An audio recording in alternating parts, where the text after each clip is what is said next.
team and I traveled across the U.S. researching this rapidly growing industry of CBD products. What we have found throughout the industry were products that were inconsistent in dosage and used ingredients that weren't even lab tested. Products with chalky textures, bitter aftertaste, and worst of all, confusion among the CBD consumers. That's why we created Delight Cafe. A 15 milligram, lab-tested, all-natural, water-soluble hemp CBD powder pack. It's odorless, colorless, and tasteless. Add it to your favorite drink of choice, wherever, whenever, on the go. Quickly find your calm, your balance, your delight when you need it most.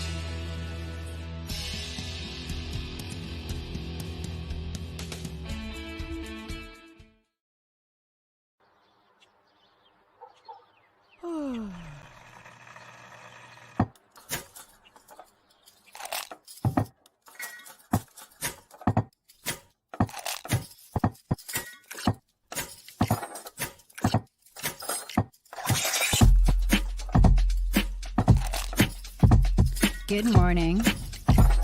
Good morning. Java Delight will uplift you. Stay tuned. The show is about to begin.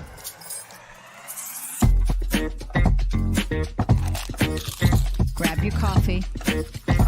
Stay tuned. This show is about to begin.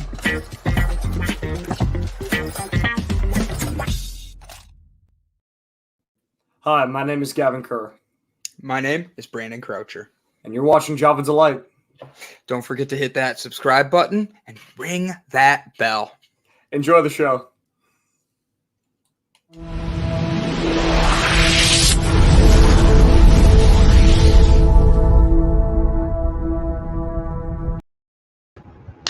Good morning, ladies and gentlemen. How are you today? My name is Brandon Croucher, CEO of Delight Cafe, and I am here with nobody today.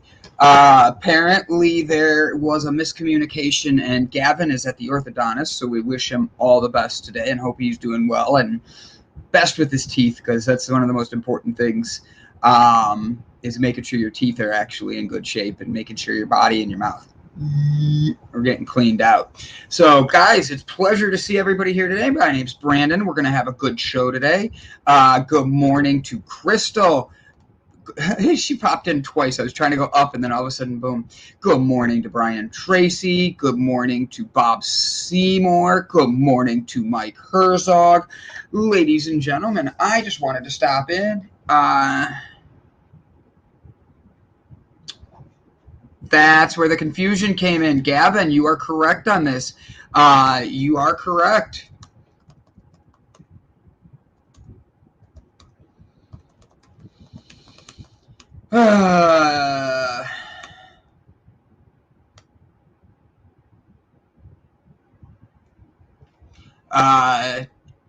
Boom. So Gavin is at the dentist. I apologize. I'm actually reading his message right now. Brett is supposed to be on here this morning, and it's apparent that he actually had a orthodontist appointment that he's catching up on, and he asked somebody to be his fill-in, and they didn't show up, and I'm trying to find them right now. But I could talk to you guys. Guys, what has your week been up to so far? How are you doing? What are you doing that's spreading positivity, love, and genuineness? And yeah, just being you. How are you finding yourself in this week? Because this week's just been an off one for me. It's been unique. It's been different. I remember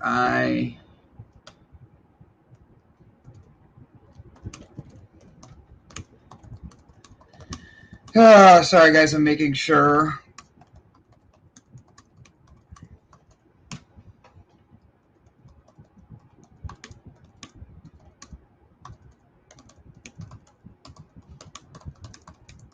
And boom, there we go. His person should be here. I apologize. That was me being boring as hell for a second there. Playing farmer again. Playing farmer? But Bob Seymour, tell me what this means. Actually, I should pull up a picture for you guys. I have a garden outside, and I hate tomatoes. Just being raw and honest, I hate tomatoes. Don't know why I do. I just always have. And Brett was kidnapped by five Vegas Vegas strippers and a hooker. That's funny. I do look lost, but that's because everything. I woke up, I had a very busy night, and I had everybody talking to me about what we were going to do today and all that. And then everybody had different ideas of what it meant for Gavin today. He had his orthodontist appointment, and the people that he had to show up were under the impression he wasn't coming in, or he wasn't going to miss today's show. He was going to miss later. And then other people that I've texted to be like, hey, are you coming in? Said, hey, I won't be able. I thought Gavin was going to be on, and you wouldn't need anybody.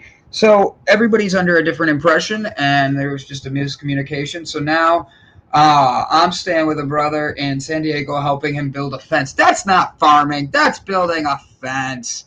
And I agree, Krista, the best made plans are always fuck-ups. So I'm here. Let's have some fun. Let's play. You guys can ask me questions. Yes, I might feel I might be a little lost, but truth is, I could still make it fun. We're still going to have fun, good time. And I don't think Brett will join us because he texted me he was going to bed. And Gavin's at the dentist. Jessica Dugas is sick. Brian Tracy has been driving like crazy. Crystal Wolf, I have no idea. Crystal Wolf, I don't have no idea how you're doing, but I'd love to be able to know what's going on in your life. And Bob Seymour, being a farmer is more than just building a fence in South Dakota. You have to get out there. I want to see you rotor-tilling. I want to see you putting like seeds in the ground. I want pictures of that. So, guys, it's okay that I'll be alone today. I have you guys, and I'm going to have some fun with this. So, Krista, you made the comment that this week has sucked. I had a stomach bug. You know what sucks? I had one last week, technically almost 2 weeks ago now, and it was bad. My stomach hated me. It seems to be a thing right now. People are getting sick like crazy around everywhere. I have family all over the country, and I have friends all over the country, and I'm seeing people are getting sick again, and it just makes me wonder what's going on. But I think the funny thing is the gardening that Bob Seymour is talking about. I garden. I have a garden in the backyard, and I hate tomatoes. I've never liked them. I can do tomatoes like a pizza, like a pizza sauce or a tomato soup. I just can't do chunky tomatoes. Something about the texture, just blah. So what ends up, I was a farmer for 45 years. Well, damn, there goes my stuff. I can't make fun of you anymore. I got to get a picture of the peppers and the tomatoes I have right now. I'm growing the tomatoes for my mom. So my mom has these tomatoes, and they're already like big, but the peppers are huge. And I'm not using anything other than regular, like actual water and rain. And I use some. So my sister gave me this plant food thing. It's like a plant fish poop. And that's how she described it. And I mix it with the water. And when I mix it with the water, it literally like feeds this plant. I'm going to read that in a second, Chris. So that's awesome. But like it feeds the plant, and yes, it just grows, it grows, it grows. And these things are just, they love the plant, the fish poop. And I think that's the funniest way of describing it, but literally that's how she described it to me. See, Bob and I are like old soulmates. We literally both feel the same way. Good morning, beautiful souls. Good morning, Sherry McQueen. It is a pleasure to see you here. So, Crystal Wolf, I love this. I am blaming COVID and lockdown. It's lowered my immune system, keeping me away from others, and also the amount of cleaning people have done. I did crochet a dragon, and am Axel a lot. I'm just going to go with Axel. Oh, yes, it's good for canning. I agree. Fruits and vegetables can be good for canning. But, Krista, what do you sell these dragons? Yes, Sherry McQueen hit it right on the nose. Do you sell these? And if you do, send the link in here, because I want to put that up for everybody, because I would love people to be able to see what you're doing. Because a crochet dragon, I kind of want one for the background here. I mean, Bob's a celebrity, but he's just head of HR right now. I would rather be able to have you have one of your like dragons up here because that's freaking cool. I do sell most of the stuff I make. That is awesome. Sorry, guys. Brian Tracy, Farmer Bob, and Crouching Brandon is the name of my new bluegrass metal band. So, an undercover talent that I don't tell many people about is I could play the harmonica. So it would be fun for me to be in a bluegrass band. I'd just be like rocking it out and all that. Bob Seymour, what instrument do you play? Because I would be extremely interested to hear how our bluegrass is going to sound. I 100%. I want one for my son. I want one for myself. I sell most of the stuff I make. I love it. I love it. Krista, give me a link in here so I could share it. Bob, what are you farming other than building a fence today? Are you actually like putting things in the ground? What are you looking to farm? You're in South Dakota. Do you have to think differently of what you're going to be planting because of different soils and stuff like that? Can you only grow certain things there? I could have questions on farming all day, and it's just because I've gotten really, really into farming and taking care of myself outside. And like this morning, I woke up at 6 a.m., did not sleep well at all, and I'm out there and I'm stretching and I'm looking at my plants and very grateful for them because they're all huge and they're growing so big and they look good. And it made me proud because when I was at the grocery store buying stuff, it was just so expensive. And I'm looking at it going, I'm going to have 10 tomatoes in about 3 weeks, 4 weeks at most, that are great for cooking and stuff. But I'm also going to have these peppers, and I have other things my mom put in that I don't know. Apparently, we have a lemon tree in the backyard, which is weird because, Krista's Crafts. Guys, right there, Brian Tracy put the link. He's a moderator. He put the link right there. Give it a click. I want to rock the harmonica with you. Stephanie, 100%. I would love to rock the harmonica with you. And actually last night I had a meeting and I told the people because we were going to go to eat. They were like, we were meeting at a restaurant. They go, oh, can we do something different? And the lady that was hosting the meeting goes, why doesn't everybody come to my house? And we're all like, okay, no joke. I said, I'll cook if you have the house. And she's like, deal. She had a brick oven pizza taller than me. I mean, like for real. So we're like getting things moved around. We're setting this up. I ended up making I didn't expect the brick oven pizza. She didn't warn me about that. So I have to go back for another meeting. But I ended up making a kale salad with salmon. And the salmon that I made was an Alaskan salmon that was just arrived yesterday. Oh my gosh. I have to be honest, guys. It was fresh salmon cooked perfectly. I love to cook salmon, but like cooked right on a flat top, just seared heaven. I put a little bit of honey. I did a kale salad with mango and peppers. Everybody was eating and everybody was like, there's so many colors on here. It is. And the dressing I made was a honey lemon Dijon. And so when you put it on, it actually had a little spice, but was sweet and had a good flavor to it. So it was a lot of fun. The meeting was very good. It's planning for the future of a bunch of things with Delight and being able to grow a company with a bunch of new places around Cleveland and the United States and getting into the right people's hands. So very exciting. It was amazing. I personally am a big fan of kale, and honestly, I'm a big fan of kale. I'm a big fan of finding ways to take these healthy fruits and veggies and just make the best of it because he forgot. Sorry, Gavin texted me back, feeling bad. I want to make sure he knows I'm not going to kill him for having an orthodontist appointment. I mean, you can't. But I wish him the best, and I hope Brett's getting sleep because I know he passed out.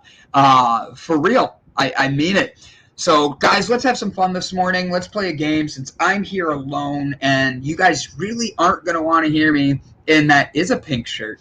Do you want to see the funny thing? I noticed this when I got it, so it looks like it's faded into pink, but look how white the inside is. Like, why is the one side so much whiter? And I get it's to make it look faded, but I kept thinking my shirt was on backwards. So like, I'm just weird, I guess. I'm just always turning it inside out and all that. Games, I love games. Okay, so we're gonna play games. Is that a pink shirt? I still love that. We're gonna play a game and have some fun with this. So first thing we're gonna do is everybody who knows me knows I am not a movie person at all. I don't watch many movies. I don't play many movies. Yep, I don't play in many movies. But I don't do a lot with the movie scene. And it's just me being me. I've never been a movie buff. I have not seen Star Wars, more than one. I've only seen one Harry Potter. I'd rather be outside. And people think I'm funny for that. Like, they're like, eh. But guess what? What would be a movie that you absolutely 100% would recommend to people that they have to watch in their life? Okay? Put your favorite movie that everybody needs to watch right there. I have seen Rocky Horror Picture. I've been to Rocky Horror Picture and all that. Jaybird, I want to click your media, but I can't on the screen. It's just going to show up like this, buddy, and I want to see what the GIF is. I'm sorry, man. But give me your favorite movies, what you've done, what you've watched. Say what it is. Throw it in there, because I apparently have not watched many movies. I was getting asked, Stephanie's asked me, literally as I'm saying this, Stephanie asked me to watch The Heathers for a year. And I had every excuse in the book. Steph, we have stuff to do. Steph, we're busy. Steph, I don't care. Steph, I don't have time. Steph, I love you, but no. Steph. And then she's like, nope, Heathers. You get Gavin and I alone in a car for 30 hours. Gavin not only puts on Heathers, he literally puts on Heathers, the play. And I'm like, oh. So I have seen Heathers. I enjoyed the play, so I assume I will enjoy the movie as well. Green Mile, absolutely one of my favorite movies. Gone in 60 Seconds is a perfect one. It's one of those 100%. It is a great movie. I want an Eleanor for myself. Dream car for me would be that Mustang. But then again, I got to change that. I don't know if you guys have seen the newest one. Sorry, Stephanie's picking on me because she said I need to watch The Heathers. And she wrote, Steph, I love you, but no, that was the theme. That was too funny. But Gone in 60 Seconds is one of those where it's like Nicolas Cage is in a bunch of movies, but he literally breaks barriers in that one because he is a totally different actor. And how many people are in there that end up becoming celebrities, like big time, like known ones? I like The Green Mile, like Brian Tracy said, but the thing is with The Green Mile is it's one of those movies where you have to almost be in the mood for it, but I still do enjoy it very thoroughly. We Were Soldiers, Bob Seymour. What a great answer there. So far, you guys have all named movies I've seen except for Heathers. But I think it's absolutely funny because everything you guys have picked so far I've seen. I'm looking for that twist on here. Somebody's going to say something different. Braveheart. I have a rebuttal to Braveheart. So Braveheart, what the funny thing is actually going to be a movie was a movie that is now inspiring people to be able to be men to wear more kilts, like for real. I looked this up. There's a website now just for men to wear skirts, and I say skirts on purpose because there's no skill. It's not skirts, full length skirts, not kilts, skirts. Have to be honest. I think my sister, my ex-wife, I think my mom has all had some of these styles. And it made me be like, I don't need to go buy one of these to be in style then. I could just go in my mom's closet, you know? Oh, you guys are shooting out big ones now. Here we go. All right, so everybody's sending me movies I have to watch. Waiting to Exhale. Have not seen it. First one we have on the list that I have not seen. Boom. Waiting to Exhale is with, I forget her name, but I want to say Rachel from Friends. I can't think of her real name. Coco is a good movie. Now, I'm going to tell you guys a sad, funny story. Mary Poppins, that's a classic. Big Lebowski, both of these great movies. Waiting to Exhale, I've already said. Coco is the one I was trying to click. So Coco is a great movie. I will be honest, but it is not a good first date movie. And I took a date to see that movie for our first date, not knowing anything about the movie. Let me just tell you this: a first date to go see a movie about a kid who's connecting with his deceased relatives with someone who you didn't know that was what the movie was about. You just thought it was a fun Disney movie with someone who literally just lost their parents, not even, or their mom, dad, not even 6 months before. Oh my God, I was the worst first date ever for her, and I felt horrible, but we still got along and had a wonderful time. Waiting to exhale is all black women. So I love waiting to exhale. Black women are like, I have my like African American mamas, and they will tell you when I act up, they'll beat me for what my own parents won't yell at me for. Like, have you ever had a angry black woman stare you down? You know you effed up. Like, for real, you're looking at yourself and you'll be like, what did I do? And you might not even know what you did, but you're gonna feel bad. Even if you're not the one at fault, you get stared down, you are going to you are going to feel like the stares, like you wish you were dead. Not Rachel from Friends. Well, then I guess I'm wrong. Correct, Stephanie. Okay, I'm wrong, guys. I'm sorry. Lady Killer. You'll like that. Interesting. What about comedies? I love comedies. And we have The Big Lebowski on here. I was given a movie to watch recently, The Bird's Cage, with what's her name, Sandra Bullock in it. I was told I have to watch The Birdcage. My thing is with it. Stuart Lone Wolf, what's up, buddy? How you doing? Hey, Stuart, tell me what movie I need to watch. I'm alone today, so we're having fun playing games and talking about what movies, because I am not a movie buff in any way. So everybody's throwing movies at me that I need to see. So like Lady Killers or Sage of the Firebase Gloria. Interesting. Little Nicky. I will be honest. I did not like Little Nicky the first time I saw it. But the second time I saw it with a group of people, they all thought it was hysterical, and it got me to laugh a lot more. It's one of those things. It just makes me laugh. Stephanie says hi, even though we've already called you and said hi like 5 times. It's okay. Hi, Steph. Good to see you. I've got a couple of minutes because I'm riding over to Montana this morning and then into Sturgis for lunch with a brother. Hope you all have a great day. Bob Seymour, ladies and gentlemen, he is 1 in a million. Bob and Bullwinkle have been traveling the country. He is in South Dakota right now. Where is Sturgis, Bob? I'm just curious, so that way I have the right state. You said Montana. Never mind. I'm going to shut my face because I realized what I was saying as you already answered it. So, yeah, I love it. Ready Player One, great movie. Honestly, it gets a little long, but it's scary how much it connects with what's going on today and what the future may bring. I feel like that Disney movies have... So Ready Player One is all the putting on...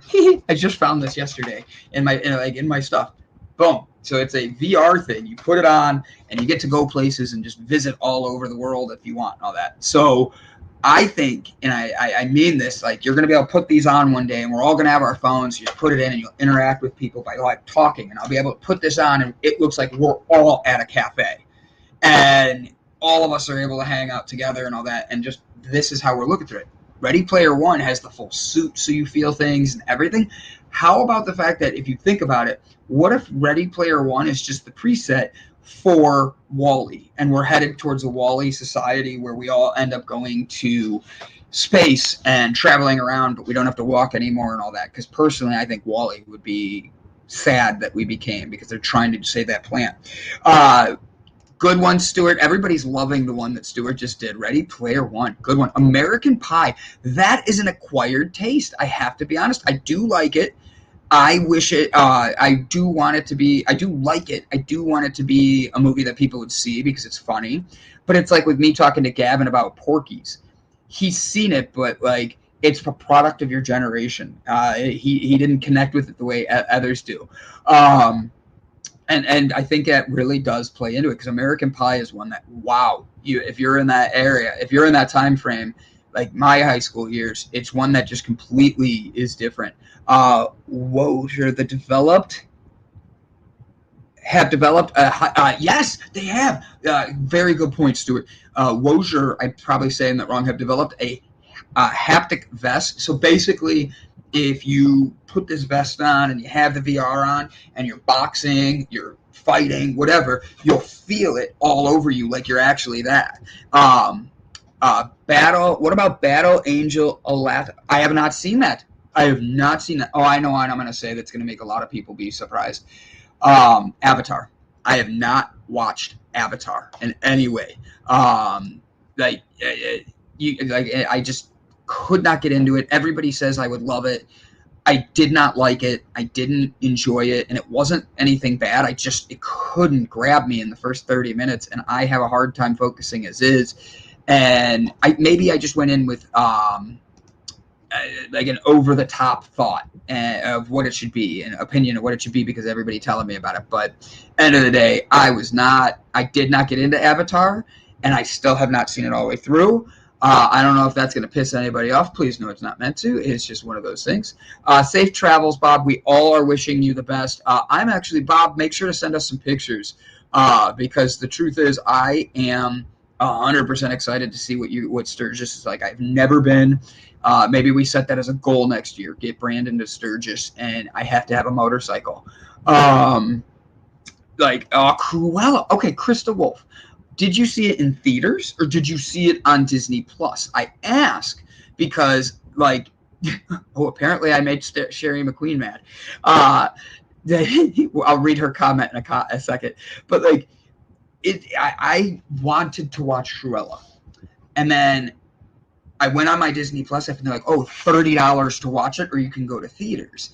And I'm like, "But what's the point? What's the point of charging me extra? I could see like a couple bucks extra, like maybe 10 to 15, but 30 was just an overreach, and it made me upset with Disney." And I'm like, "Yeah."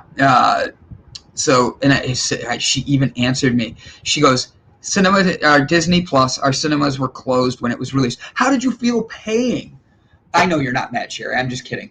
How did you end up paying to see that and feel that you paid $30? Is that worth a $30 extra rental on your Disney Plus? Just curious, because I'd like to see it. Cruella de Vil is one of all the villains we have. I honestly, that is one of my favorite villains. She is, and I mean that not with the drowning of the puppies and not with the skinning of the puppies for her coat. I mean it as in she scares the out of people because of the fact she is one of those bad villains. She makes you nervous. I got Brandon. What the eep? I love that movie. Can't wait to see the second one. There's a second one coming out? There's a second one. I did not know this. This is awesome, because now I have another excuse why not to watch that movie. No, I'm just kidding, Sherry. I would like to watch that movie because I'd like to be able to get into it and know what it is more. But at the end of the day, I just couldn't do it. And everybody says, "Oh, skip a little bit," but then you miss parts, and I don't know who the characters are. So for me, it was.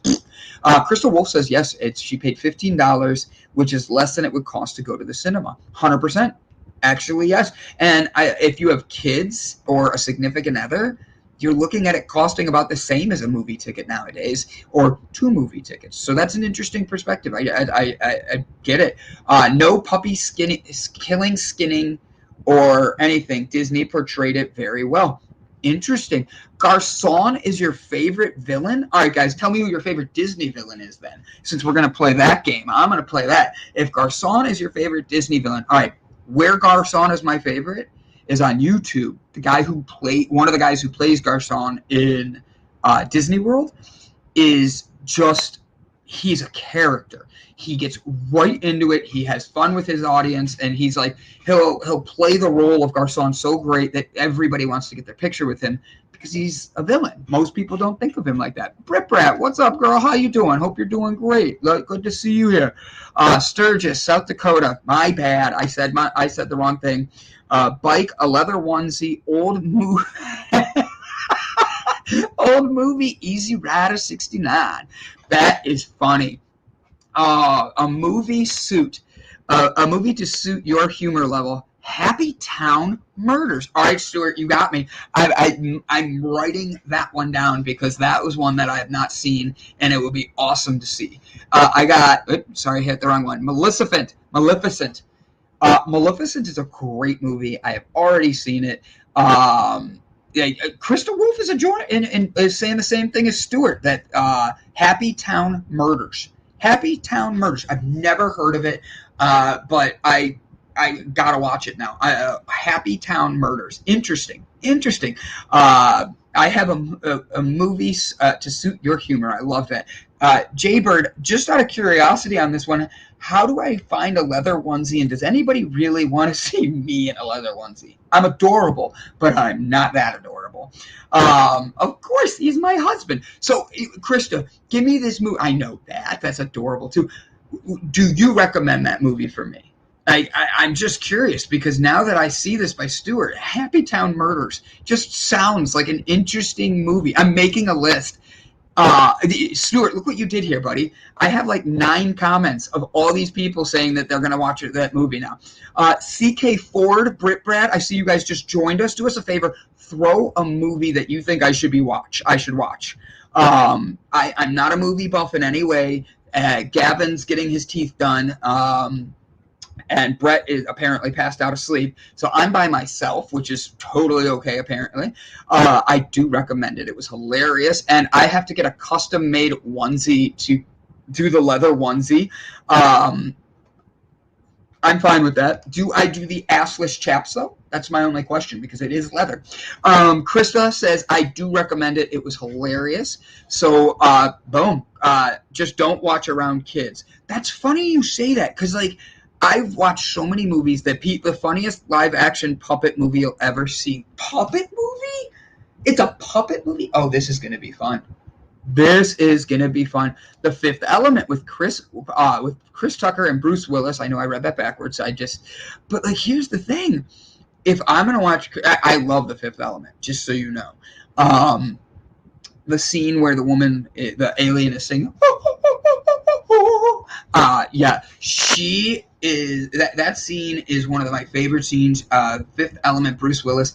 If I had a celebrity crush, I would have to say Bruce Willis is one of my celebrity crushes. If I had to pick 2 guys, it'd be him and Ryan Reynolds, because the 2 of them are just adorable and great personalities. And I personally think that I look like Bruce Willis when I have a shaved head. I love Bruce Willis. He's in so many good things. He's one of my favorite actors. He's just great. Into the Wild. Ooh, good movie. Good pick, Brian Tracy and all that. I love that.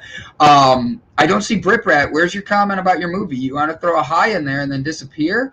Everybody call Brit Brat out. Call her out. Brit Brat, what's your favorite movie?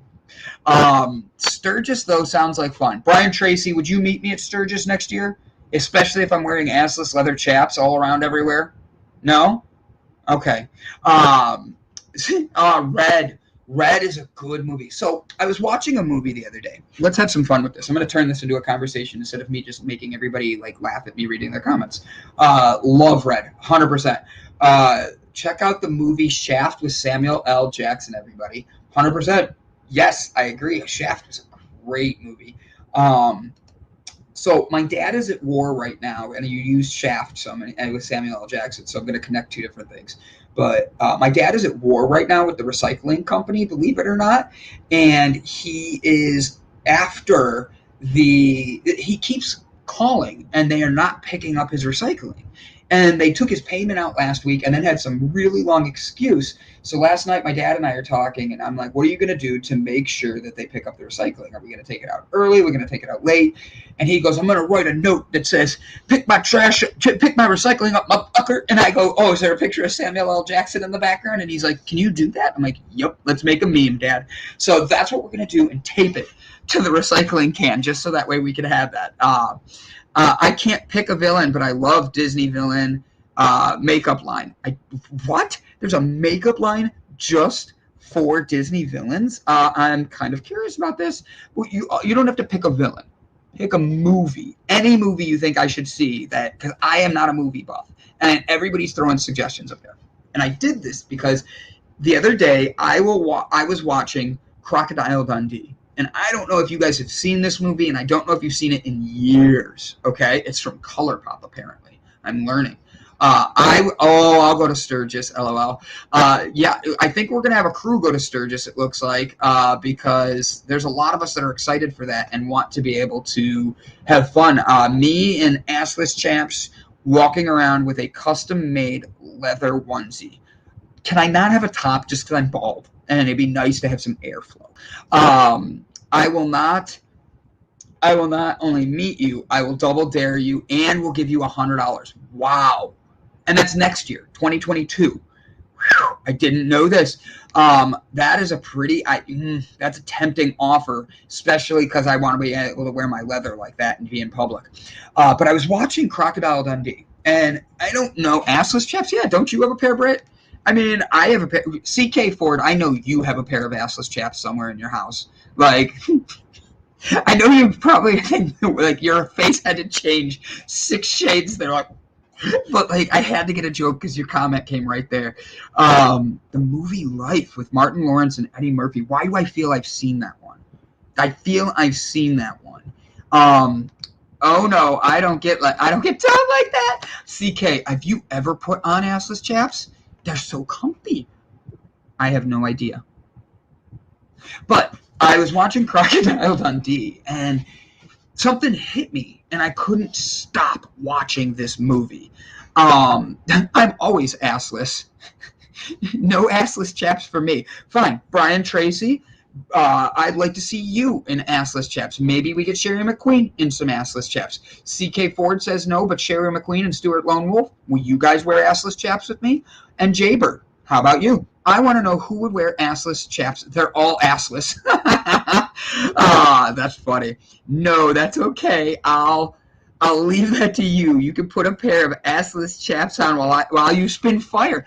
I have already been instructed my next video that I have to do with fire. I'm down. I love it. I have to spin one of my actually, Stuart, the Blue Oyster Bar is not that far from me. It's like literally 20 minutes at most. So let me know if you're near there, buddy. I'd love to catch up. Or just chaps. I'll do it. Guys, we're having an assless chaps party, and I hope you're all coming. So, Crocodile Dundee. I noticed something, and I want your opinions on this. Crocodile Dundee. Bruce Willis from any one of his action movies. I can't think of the fighter. Bruce Lee, because I said Bruce Willis. Bruce Lee. Jackie Chan. All of these guys have something in common when they're in their movies. And I noticed this, and it was something that crossed my mind in a way that was like, wow, that's interesting. All these, like, people that we have in these movies that are like the big heroes, even Braveheart, you didn't see them act on emotion when things came up at the hardest points. You didn't see them act as they had to win. It wasn't just pure pushing behind it. It's one of these things where... Oh, he's doing a movie reference. I'm sorry, buddy. I missed that. But, like, Stitch and Lilo.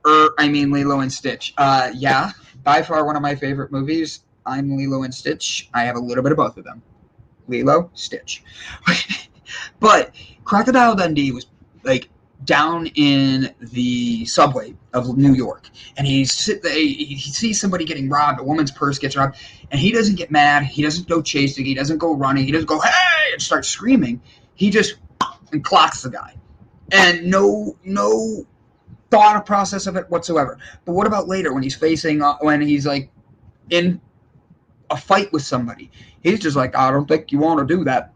That's not a knife. This is a knife. He's saying things like this, and he's not angry. He never once raised his voice. Bruce Willis, he does yell, yippee-ki-yay, mother effer, and stuff like that, but his emotions were not there when he needed to be the most focused. And I thought that was interesting, because how many times do we hear something?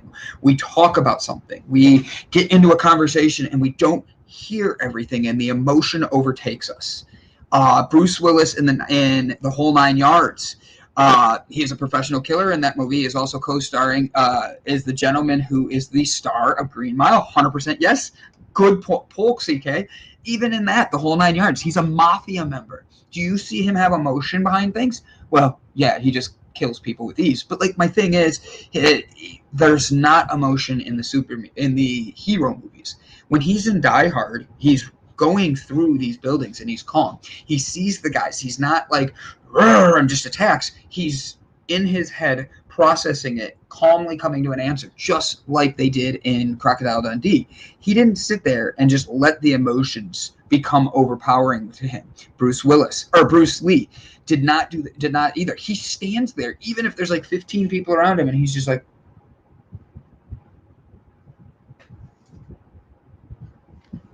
and he's ready to fight. He's calm. In life, how many times do we have a conversation with people and then all of a sudden the emotion of something we disagree with overtakes us? It overcomes what we're thinking and what we're doing. It takes a side of us that we don't normally have. It takes a side of us that maybe we didn't want to have like come out, and it triggered something in us. That is what these movies were showing me. I was watching Crocodile Dundee and getting one situation after another where he is completely out of his comfort zone. But then he turns around and he's calm through it all. So I'm at my meeting last night and we're talking about this. We're talking about being lost in the subway. Have you ever been lost in the subway where you like literally go and then all of a sudden you're like I'm on the wrong train. Where am I? And the next thing you know, I'm in the wrong part of this city. Where am I? And you get mad. And then you're like, I don't know where I'm going. And you go yell at the person behind the counter. Or maybe you're at the grocery store and you can't find what you're looking for. Where did blah, blah, blah go? The tomatoes go. The truth is, do you let your emotions overtake you, or do you stay calm and find your inner Bruce Lee? Do you see when people are not doing something you agree with? Do you walk away and let that calm come over you, or do you let that get to you and then it ruins your day? I say that because I was watching this movie, and instead of just watching it and taking it in, I am watching Crocodile Dundee. First off, jealous of his hat, just so everybody knows. But like, he never once let his emotion get the best of him. He never once let it happen throughout the whole movie. And then the second one starts playing, and my mom stays up and watches that, and it's the same thing. He never had an emotion. So I start looking through Bruce Lee movies. I start looking through all these other ones, and guess what? One after another, I'm watching these guys, these action heroes, calmly get through fights and discussions and things that they disagree on. You watched Crocodile Dundee get into a dispute with his girlfriend, and he never once raised his voice, even though she was the one that was yelling at him. And I think it's interesting how many times in life we let our emotions match the emotion that's presented. But when they stayed calm, they always kept their control. They had discipline. Well done, Sherry. Krista said, I love Suicide Squad. Absolutely, yes. 100%. A great movie. I've seen it multiple times, and I don't see movies usually more than once. So I love that you said this, Brit, because it's not real. It gives us an unrealistic idea of what life is actually like. I 100% get what you're saying there. I do. And Brit, you're right. It does seem like it's unrealistic, but the thing is, it's not unrealistic. I know, particularly because we're friends on Facebook, you like to go skateboarding, you like to go hiking, you like to take care of Brit. But the thing is, if you don't have that moment of silence away from everything, you're not able to know that moment of peace. And that's where you find your peace. It's finding a way to keep that throughout the day. That is what the real thing is, and that's a choice by us. And I always think it's funny because movies, she comes at me, here we go. If movies would go into what humans actually do when we possess things, it would be shitty movie. True, I agree. It depends on how bad my anxiety is, already is, or what happened around me that day. I love that you said that, Britt, because that leads directly into where I was going, 100%. Every day, we have that choice. And when you wake up, have you ever woken up and you just didn't want to go to work? And then you go to work and that day just seems to, it sucks. The day just sucks. And you're just like, I didn't want to come to work today. No matter what you did, it just seemed like everything. You spilled coffee on yourself. You fell down the stairs. You got pushed down the stairs. Whatever it may be, the day just seemed to suck. And if your anxiety is triggering in, it's easier to watch the day instead of staying balanced for yourself. Hold on, let me try to do this right. Instead of staying balanced for yourself, it ends up leaning one way more than another and always takes you to the way you're feeling. Yeah, like, oh, you mean like Lola as I walk through the door from work and I need 5 minutes alone? Yes, you need that. Honestly, imagine if this is going to be funny and I have a bad feeling I'm going to get a text message on this one. My significant other that I had for a long time, we literally would get into fights. And one day it hit me, the same thing I'm talking about now, and how my days consist of, if I wake up angry, if I wake up disappointed, if I wake up ready to fight, it seems like that energy either gets manifested all day huge, or it turns into where I'm spending all day trying to break that. I very rarely do arguments. I would prefer civilized exchange of opinions without emotions. And without emotions, there is a greater understanding. And everybody sees me and they think I'm this huge emotional, like, God, no, I'm fun and entertaining.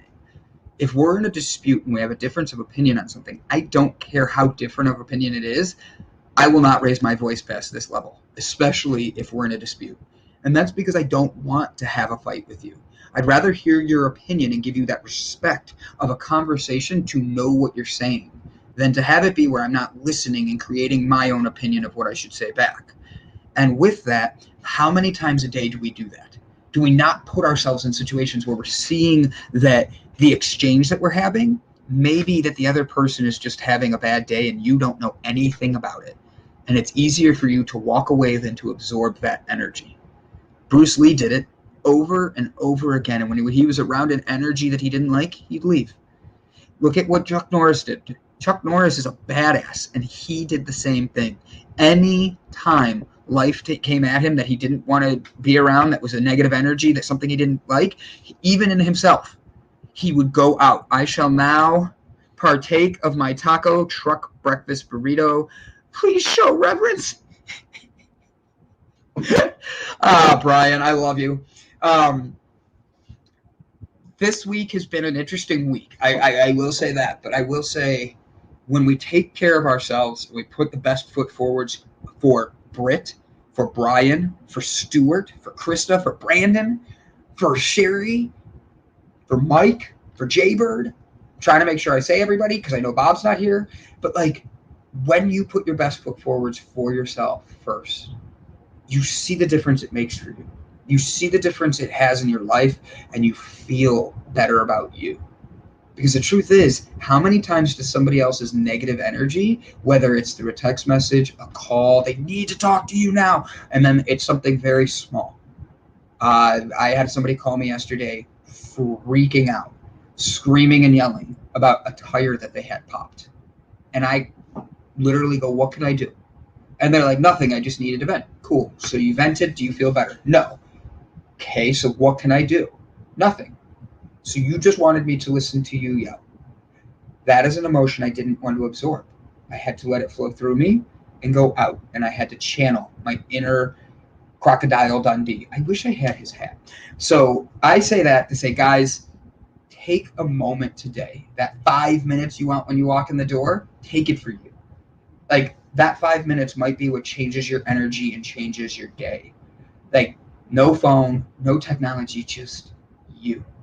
You being alone with you, loving you. Because the truth is, calm is what helps you get through your day. Staying balanced keeps your day going in a right direction. If you lose either of those, you're not going to be able to end with a delight.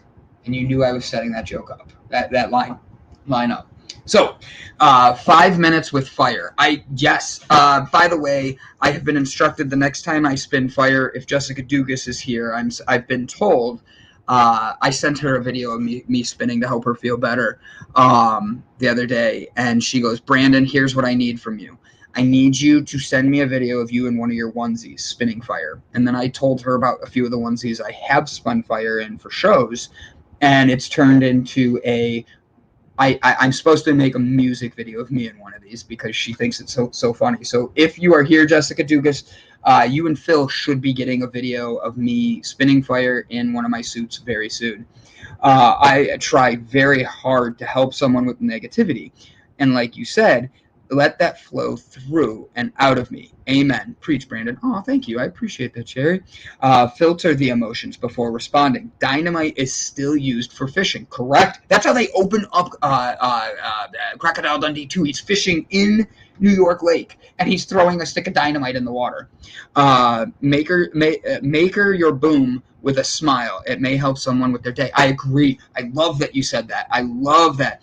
Make sure that your suits are fireproof. Oh, well, I was going a different way when I read that, but I know what you mean now. Yes, fireproof and being able to have my fire protect me and fire stuff around. Trust me, I'm not going to, if I catch fire, it's a bad thing. I want to make sure that I actually get out there and safe and showing the best, being the best me. But it's one of these things where today is Wednesday. It is the middle of the week. And if your week has been going like shit and you want out of that energy, do yourself a favor. Take 5 minutes. Put on your favorite song. Go for a walk. Do something. But breathe. There's no energy that should go into it. It's calm. It's rebalancing you. And it's helping you get back to you. Whether you're Britt, Brat, or Brandon.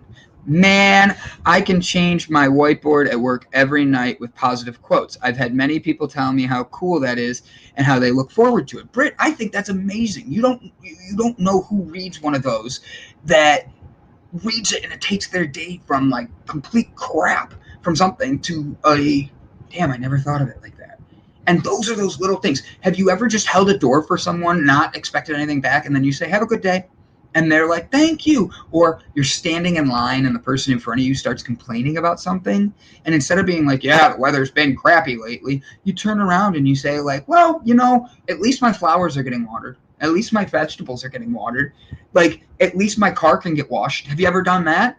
I love to watch people's face. Like, I have a bucket of soap, and if it starts torrential downpouring and there's nothing to do, I will go fill that bucket with soap and just out there in my car to watch people laugh. They think it's the silliest thing. And I'm not really washing my car. I'm out there just being silly to make people laugh. I'm out there making my neighbors be like, that's just funny. And it's nothing crazy. It's literally just doing something outside of the box enough to make people look and be like, what the hell? And then they want to talk. I try to talk to everybody in line. I make jokes, but I talk to the person in front or behind me, not everybody. I should have probably praised that better. And I notice how we connect with one another now.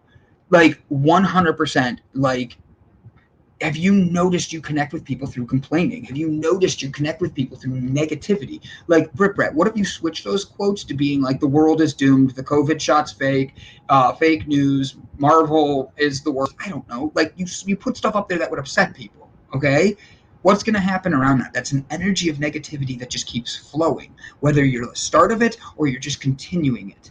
When you get around an energy you don't want to be, that you don't feel is the best you, from Brian, Sherry, Jay, Britt, CK, if you're around somebody and it does not feel right, protect you.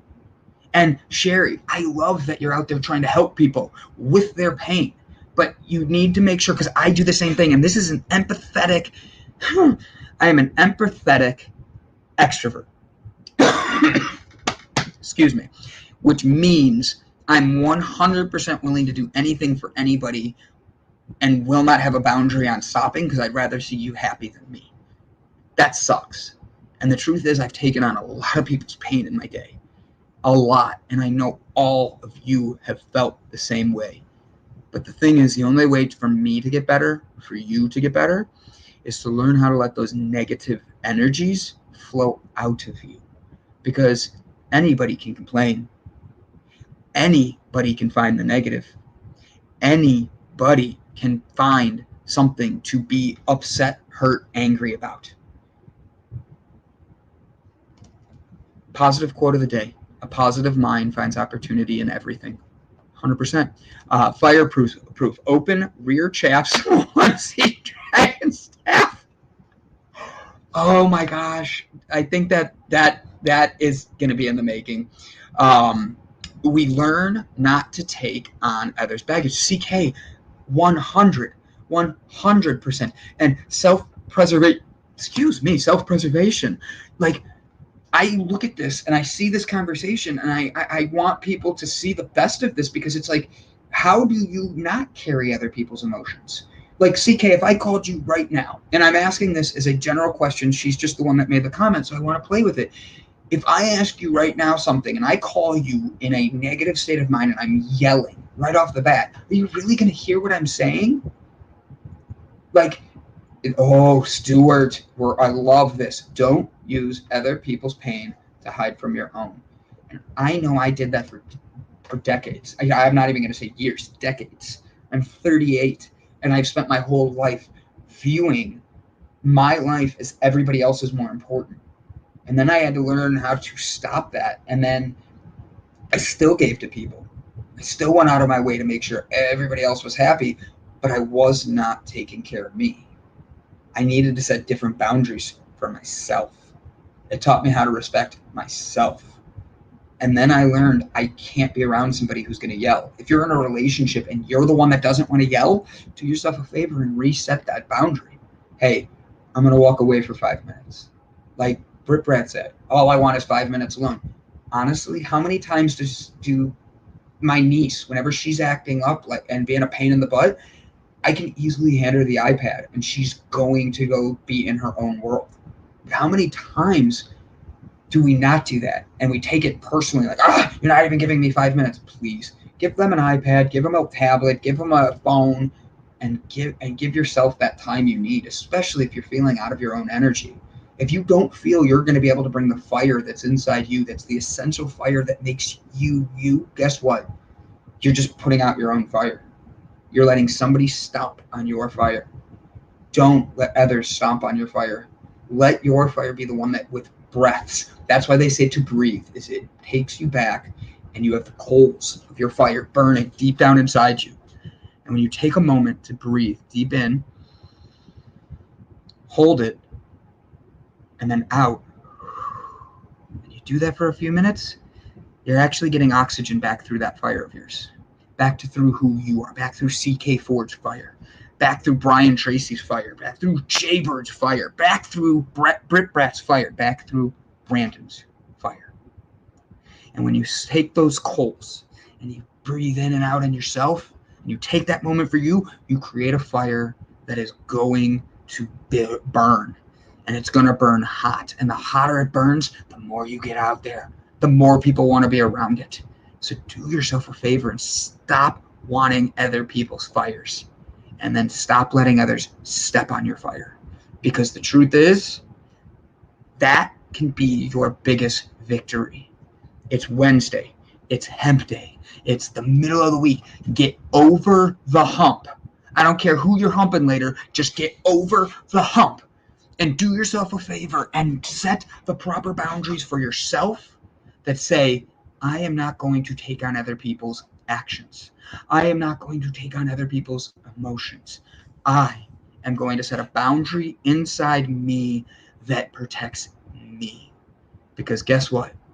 Life is only coming to you at one time. And I know somebody's going to debate me on that. But at the end of the day, right now, you only know of one life that you get. Don't let others put your life's fire out because they don't agree with you. Keep burning. My fire burns cold, but lights the way ahead. Ooh, very well said, Stuart. I like that. Taco truck breakfast burrito has been successfully consumed. Life approval rating up to 89.7%. All right, Brian Tracy, I'm going to knock this up to 90. All right, you ready? Ryan Tracy, I thank you for being the individual that you are. You show boundaries and you are a warrior in your faith. Keep being you. Hope that helps build you up into your confidence of who you are, because you're fucking amazing. Jay Bird, love this. Count to 10. Take 5 steps, then decide which direction to go. Small wins add up to big wins. Yes. Yes, yes, yes, yes, yes. Like, subscribe, share that. Because the truth is, you count to 10, You go for 5 steps, act like you're walking into another dimension. You open a door, walk through the door, and know that you have the choice. Do I keep going or do I go back into that room? Because if that's where you're feeling uncomfortable, you don't want to go back in there. Turn yourself around and go out. Find which direction you want to go and choose the best you. The more brighter your light, the more brighter your light will shine, uniting with everyone else's light, and it shines all over the world, 100%. I think Brian Tracy wants me to walk outside with assless chaps on, and he'll give me $150.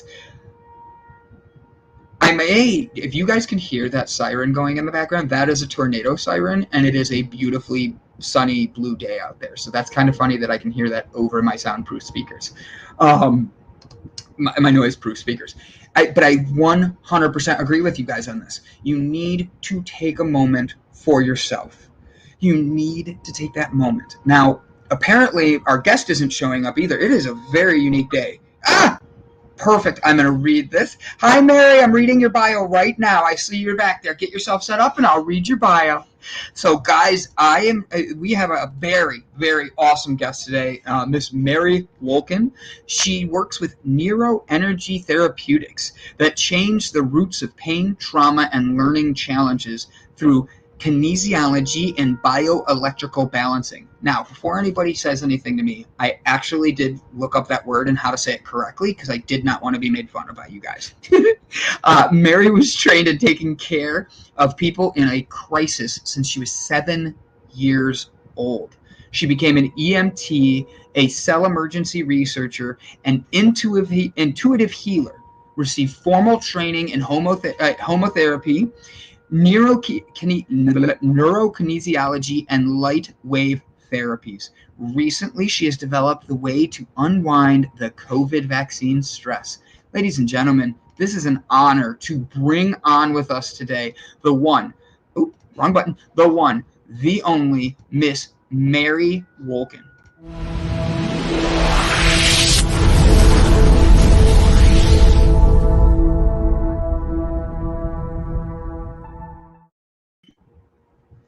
Good morning. Good morning. How are you, Miss Mary? I'm cooking along. I have not heard that one. I'm cooking along. I love that. That was a good one. So my first question out the bat, you've been dealing with dealing with trauma and a crisis mode since 7 years old. Would you be willing to explain that? Because that's such a young age. Like that had to influence your life in so many different ways. Oh, for sure. I come from a medical family. My father was a medical consultant for the largest drug company at the time. And so growing up with medicine was in our blood. And we had dentists in the family. We had doctors on one side, and the other side we had nuns. So we have all kinds of care level. And that's just very different perspectives. You know what I mean? For a family. Well, it's all about this caring. Mm-hmm. And I was supposed to be the next nun in the family. That was, according to my mother, she comes from an Irish Catholic background. My father is hardcore German. And so that's where it's at. I was supposed to do this. And my aunt was a nun. My great aunt was a nun. All of that. So they gave up on the cousin ahead of me, and I was chosen as the next.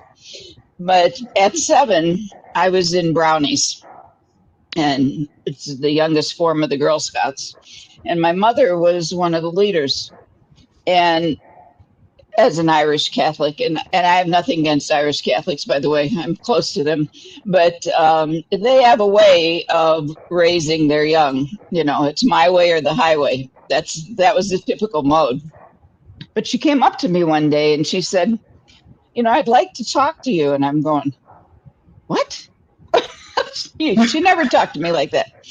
And she says, and I want you to know up front that you can say no if you want to. I just want to know if you want to help me with this. And I'm going, what is she talking about? Because that totally was not her style. So she had me on curiosity points alone. So I said, sure. She says, I'll talk to you about helping me. Possibly we'll never need to do this, but to take care of this woman if she has a health crisis. And I was totally confused. Yeah. And she said, and I want you to know that you can say no if you don't want to do this. Well, that also wasn't a word in our house, that you were told to do something, boy, you best do it. Or you suffered. You were the next health crisis. But anyway, that's another story. And so I said, sure. And she says, now remember, you can't catch this. Okay.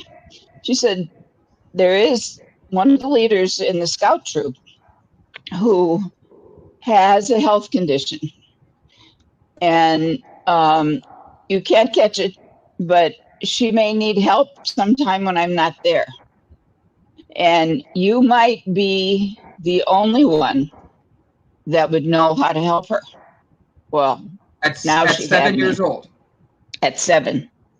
Oh, wow. And so she taught me how to take care of an epileptic seizure and how to move the furniture out of the way, how to move the traffic, to some place where they were safe and the patient was safe, all of this kind of stuff. And we were holding scout meetings in the basement of the school that I went to. And there was a cafeteria in the basement of the school. And so, sure enough, she wasn't there one day, and this woman had a seizure. And sure enough, I was the only one at 7 that knew how to take care of her. Wow. And it was like cookbook, I had memorized the book, and I could just go step 1, step 2. She was fine. The leader was fine. The crowd was in another room. And there I was in the middle of all of it. And she didn't come out with a scratch, and I was hooked. I love being in the center of action. That makes sense. But like at 7, you have the demeanor of yourself. I don't know if you caught the beginning of the show. We were talking about movies, and I was comparing how Crocodile Dundee, Bruce Lee, Bruce Willis, all these action movie heroes that we associate with, like, they stayed calm in the moment. Exactly. And I think that fits perfectly with what we're talking about today. So with that, Mary, at 7 years old, your life changed. You wanted to help people. Oh, yeah. You wanted to be different. So you're a nun in a different way. Just kidding. Well, that's a fact. That's a fact. Real. So, yeah, and I have a funny story about that part of it too, because I get to high school, and by high school, I clearly know I'm not going to be a nun, even though they wanted me to go to the high school. My aunt, who was a nun, was over, and I didn't want to be at a school where she was over anything I was doing, so she could call and tell my mom what was going on. Anyway, not that I was perfect, that kind of thing. So, yeah. So, but I was still, along with this, very spiritual. Yes. I was still very intensely involved in the church, sang in the choir. And when I was little, before I'd gone, that far in school, that I really wanted to be a priest. And, the truth is out now, right? But obviously I couldn't. I was definitely the wrong sex. And in my family, that's, I've been doing trauma and abuse work and crisis work since I was 7. But really, the crisis work began right after I was born, because in my family, they wanted a healthy, normal baby when I was coming into the world, but they wanted a boy to replace the boy they lost ahead of me the day he was born. And they didn't get a boy, obviously. And so I was kind of wrong from the beginning. But I managed to kind of walk that rope between feeling like I wasn't worth it and so bloody determined that I was going to make it.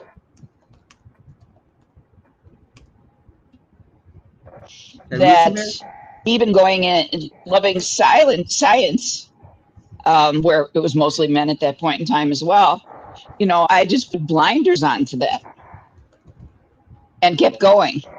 Yeah. And that's basically, I got through college, so what if I'm a girl, and they wouldn't say any of that to me.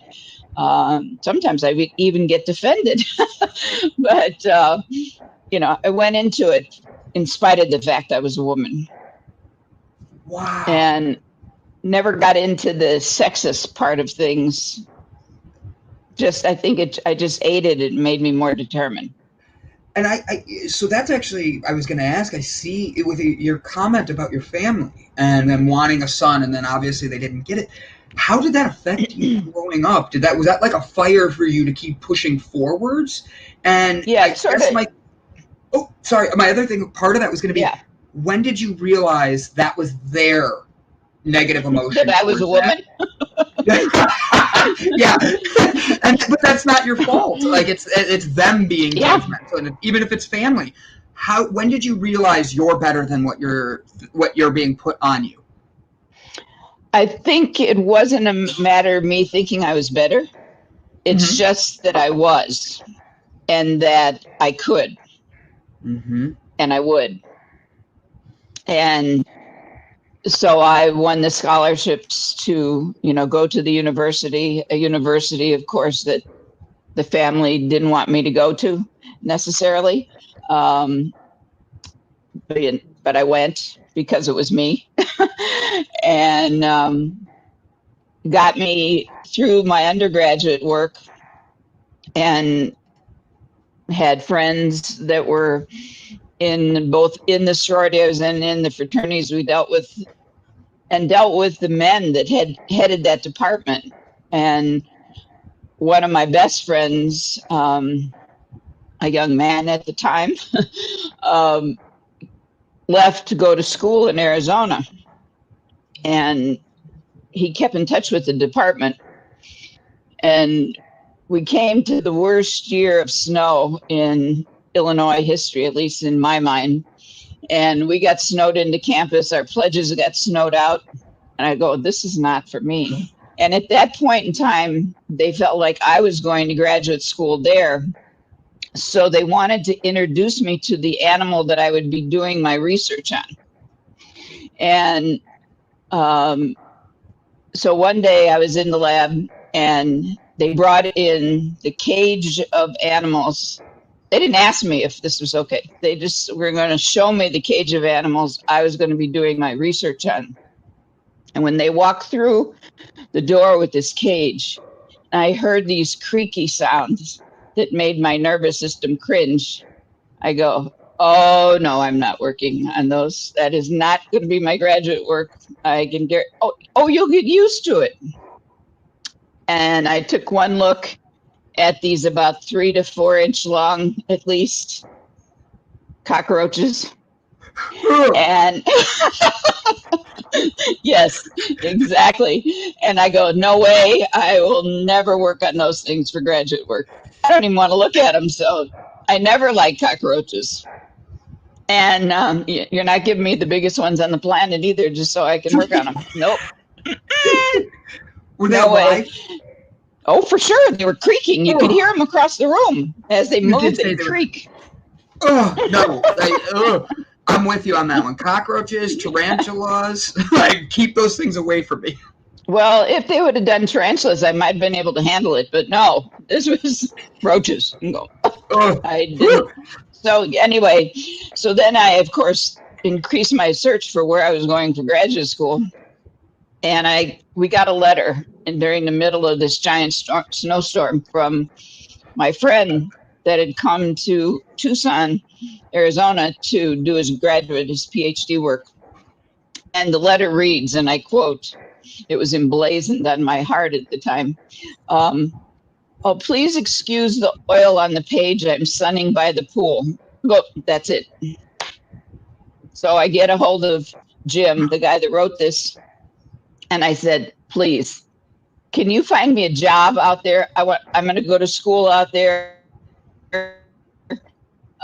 Tired, blah, blah, blah. And he said, well, are you willing to talk to my major professor? And I said, sure. So they arranged a call. He offered me a full ride, full scholarship, and a job. And I go, I'm there. When do you want me? And that's how I got to Arizona for my graduate work. And there were no roaches. That is amazing. Arizona State, Arizona University, which one? Arizona? Tucson, Arizona, University of Arizona. Very and cool. It was in plant cell research. So it was getting by far closer to what I thought I was going to do. And so we started into that level of things. And I was always fascinated. When I looked under these big, expensive microscopes at these living cells, and, you know, I just amazed at how they communicated and how they knew how to do everything that humans didn't seem to be able to do. Right. This was happening in one cell, you know, this kind of thing in association with other cells. And I go, I wonder how they learn this. Where does it come from? How do cells communicate? And that began my journey into everything else that happened after that. And I was already into energy, already into music. And this was just the next level of communication for me, for working with things. And so I started asking the question, you know, where does this communication, how does this communication work? And I was the head of the research lab while I was there, and thought at the end of graduate school that I was going to medical school, which would have been the logical, you know, step in my family. And I had applied to medical school, been accepted to go for the interview. And it was the day of the interview. And I was there, ready to go in on time, put my hand on the door, literally, to get into the medical school for my interview.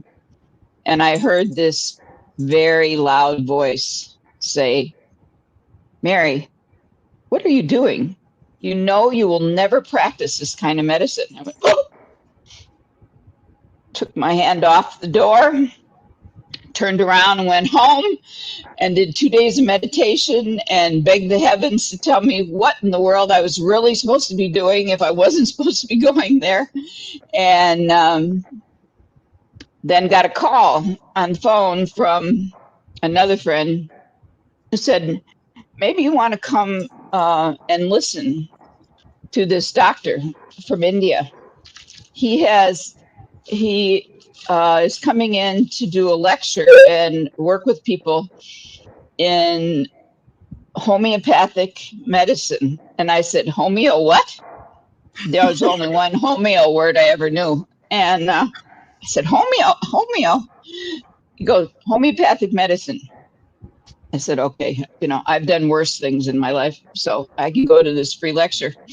And went and was totally taken, because they told me that this medicine was a medicine that not only treated the physical ills, but worked on the psychological part of the humans, the emotional end of things, and would help restabilize the communication in the body. Oh, my favorite word. Right. And so I went for my first quote unquote homeopathic interview, and it was the first time in my life that I felt like I was listened to and heard on all levels of my being. It was a profound experience for me. I said, this is truly the medicine I'd like to practice. And I felt like I not only was being listened to, like you go in and, you know, they kind of postage stamp and move on in traditional medicine, but I felt like whatever I said, even the intonation was being received, and that was being processed into the whole picture. And so he told me, the doctor that was doing this interview told me, he said, well, from my perspective, I think you have 3 choices. I go, for your whole life. I go, this is good. This was after the interview and after he'd known me for about a week or so. And he said, you have 3 choices. I go, oh, really? Okay. Didn't like people telling me what they thought I should do forever. Anyway, I never did. And, but he had me at that. So he said, I think you're going to be a homeopathic doctor. And you got 3 choices. You can either come to India and I will arrange for you to go to homeopathic medical school there. So you become both a doctor as well as a homeopath. You can go to Mexico City and do the same thing, or you could stay in the US and also learn and study with groups there and do that. I think that's what your future holds. I said, well, since I've got a little boy right now, I think I'm staying here. And that's what I did. And the rest is history. So that was the first of the energetic medicines after working out in the field in trauma that I worked with, because I also did training for my EMT. And we worked at the end of our EMT training. The professor took several of us aside that he considered his best students. And he says, I want you as a group to promise me something. I'm going, what? He says, I want you to promise me that if you ever find me, and I pray this never happens, if you find me in the field and I need to go to the hospital, that you won't send me to this one particular hospital. He said it was the teaching hospital. And he says, because I couldn't tell you the number of hours we worked in the field to stabilize people over the years. And to get there, they pull the plug so their students can practice. And all our hard work goes out the door. I'm going, okay, I promise, but I hope I never see you. This kind of thing. So that was kind of the roots of my medicine beginning. I still, at this point, was teaching and teaching high school. And since then, I taught my students in high school how to do emergency care. I taught them how to take care of themselves in emergency energetically so they could learn to stop bleeding and close wounds, things like that, and without any medicine. And if you have time, I have one story in that kind of stands out. You have all the time. Can I ask one quick question? Because you can ask many questions as you like. Yes. So 2 things, actually. One is a quick comment from our audience. It's Jay Bird makes the comment, you need to write a book. It's called Mary's Green Thumb, Plant Cells to Mind Cells. I thought that was a great name. That's cool. Oh, that's that awesome. Is cool. Thank you. So it's just a fun one. You're getting amazing hellos, all of it. People are loving your story. So a lot of us, we were talking about this morning, dealing with negative energy, whether that's anger to trauma to crisis. It's a lot of people take that energy on and never let it flow out of them. A lot of people take the energy of what others are feeling and then walk away with it like they're carrying that boulder for them, even though they don't need to. How would you recommend that people get over these emotions, and how do you get over dealing with trauma like on a daily basis for others? How do you get rid of that at the end of the day, and what would you help others to say to help get rid of that trauma in others' traumas in their mind? Well, first of all, that produces a whole nother set of things. That is training, which, takes time with people, because trauma to us has meant some very kind of closed ideas over the years. we think of trauma as something that we either fall down and go boom and we have something there, or you get abuse or neglect from your family and you eat it because you're going to survive. So you train yourself, at one level or another. Well, that stuff has to go somewhere. And it definitely housed in the cells in your body. But there's a whole nother level that people are just in traditional sciences, because I still keep up on the research. There's still levels and they're just finding this, that we have inherited from our past, from our ancient past, that will say you were living at the time, of any of the great traumas in history, whether it was what happened to the Jews in Russia and all that kind of stuff, whether it's what's going on in Palestine and all that now, whether it was stuff that happened at the Neanderthal time, whatever. That stuff, the memory of that is traceable to certain chromosomes in our body. And so that's passed generation to generation. And it accumulates, So that is how we start, So it's kind of like you're hearing about the drought in California and Nevada and that right now, how the water levels are so low, but you could see all the COVID. Levels, correct. You could see all the rock levels. We're kind of like that. We are a development in ourselves of all these different levels through history to where we're at today. And exactly. Got it. I love the way that you're, because that was what I was picturing, and I was picturing the droughts and how the rocks were going up. And in Ohio, we have a whole geology thing that we can go do on like tours because of how big the difference is on some of them. When you're dealing with those traumas, though, how can a person know it might be a past trauma they need to let go of compared to them holding on to something that maybe isn't needed to be there right now?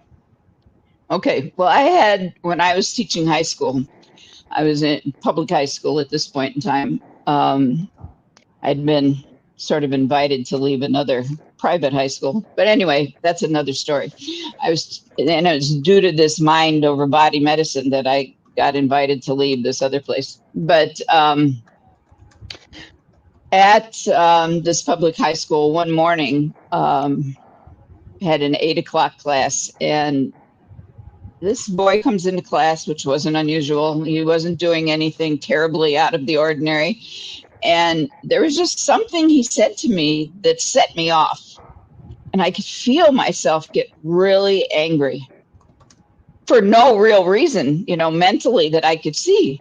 And I went up to the board to just kind of get control and turned my back to him so that, I didn't take anything out on him, and decided this was such an over-the-top reaction for the calm start to my day that I had to get to the bottom of this.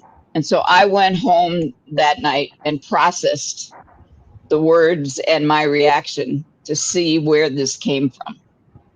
And I have enough training in energetic and metaphysical care that I can go through kind of like an old movie and see where this resides in my body and see what the message is that's coming, forgive, and begin to release that process so that I could go back the next day and face this kid without wanting to punch him in the face, this kind of important things.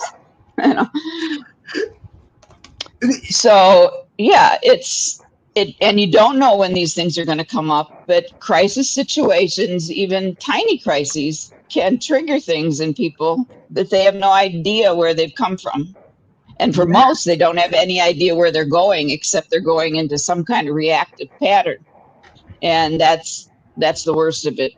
When instead of responding in a situation with calm and, being able to communicate through it, you react, because that brings out our gut level energy, and that's fight or flight. I agree. And if you're in the fight or flight mentality, it's usually behind emotions that are not controlled. Am I correct or am I incorrect? Yes, It depends on the circumstances. because when the body's in fight or flight, that means it's trying to save its basic life, and Yes. it cuts off the thinking process because it takes too much time, and you get in reaction so you can run or hide. That's a normal pattern. And usually, because of all this buildup, we overreact in a situation and we blame it on the other person. And it's we just try to get out of the emotion rather than figure out what to do about it. And that's, But yeah, I think that's great. The other one. Oops, sorry. Go ahead. The other one that is just come into my awareness of late, that's being added to this generation's trauma levels that they're having to live with down the line, is something that we have thought is really a good thing. And on many levels in medicine, this is a good thing. So I'm not saying never do these things. But when we go in for, whether it's the dentist or we go into the emergency room and through surgery, and they put someone else's cells in our body, we now inherit that whole family line, that double family line, into our already, doubled lines from both sides, father and mother. So we now have a whole another club that's part of our being, and group trauma effects and everything. We then carry that on in our body as well. Wow. Like, how do you protect yourself when all of a sudden you have that happen? Like, all of a sudden you're bringing on, like you said, you have your own past traumas, and now you have these other ones getting added in. We're not going to do the vaccine conversation, but with COVID going on, this next generation is dealing with a trauma that I know I've never experienced, and I'm almost 40. Right. I know that a lot of other people haven't experienced.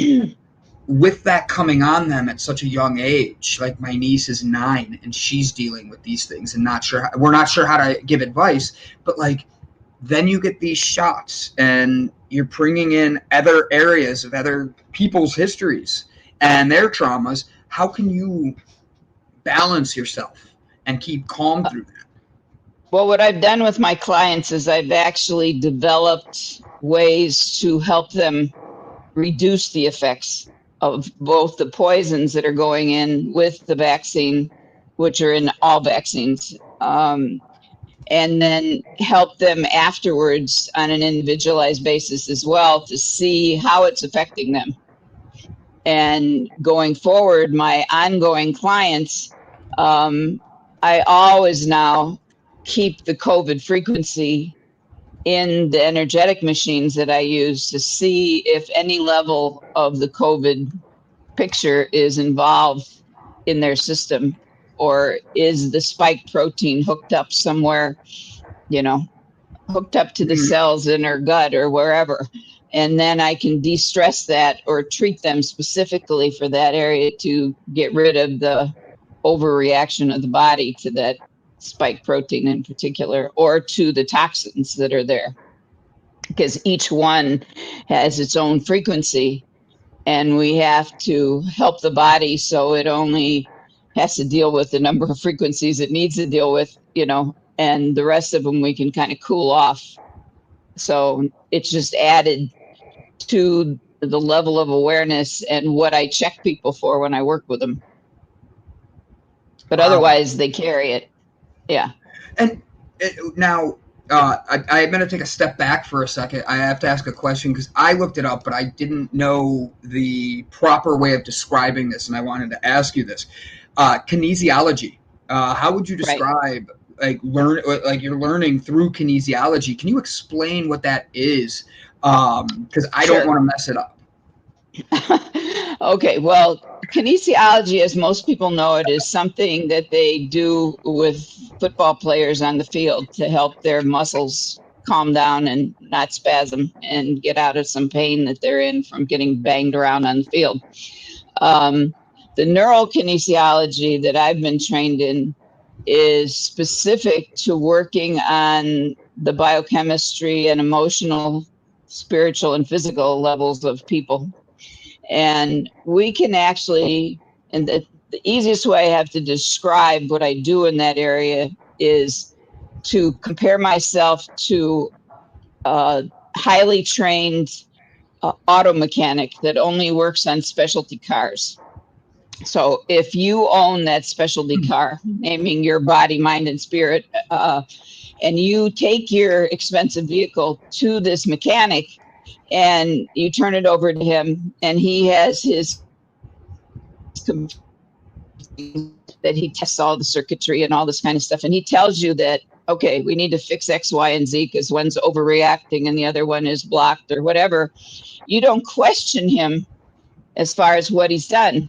You just say, oh, thank God he can do it, and move on. And so he does his magic, whatever that is, and fix whatever circuitry that is, and you get back a car that's functioning like a dream.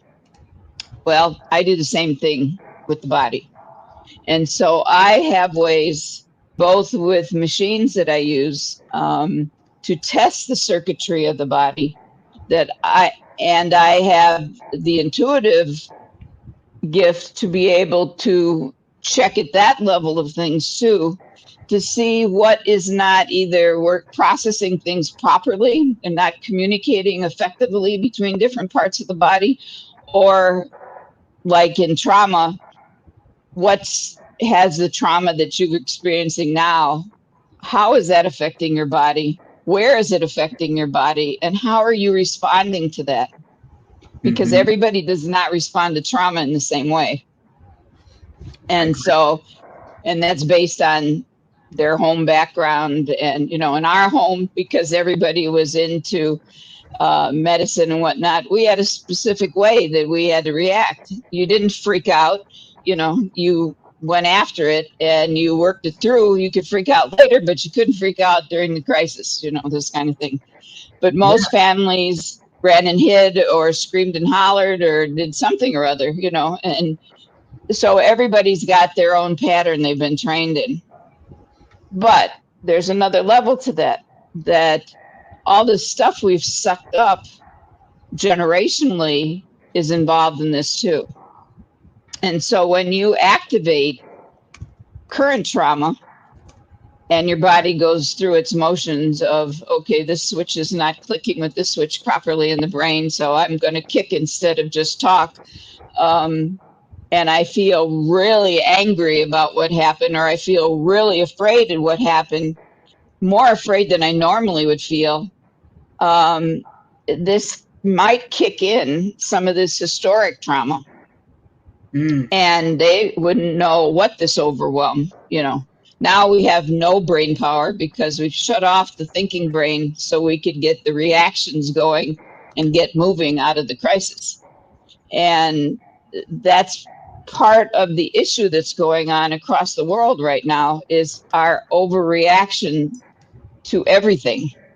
And, none of us have lived through what's going through now. It's sort of insanity at a whole, and at a, I won't call it acceptable level, but at some levels of society, it's considered acceptable, this kind of thing.